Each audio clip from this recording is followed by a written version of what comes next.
urukundo rudashoboka.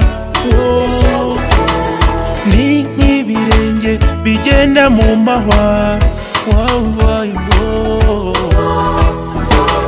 Ndeba iseko yawe nkanyurwa, nubwo utari uwanjye ndakwikundira.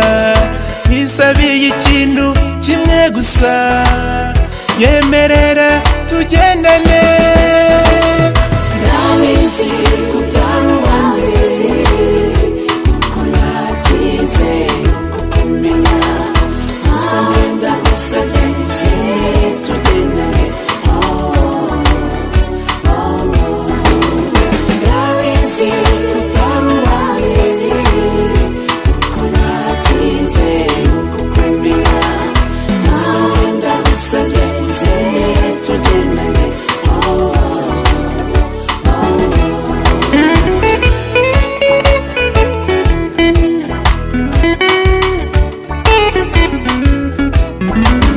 Ndabona bikomeza kundengayo, kuko wabaye ishiraniro. Abakomeye bo baraza bagashaka kugutwara, ariko ugakomeza kumba hafi, ugasiga abakomeye ukaza kunganiza. Wambereye inshuti nziza, nzagusura nawe uzajya.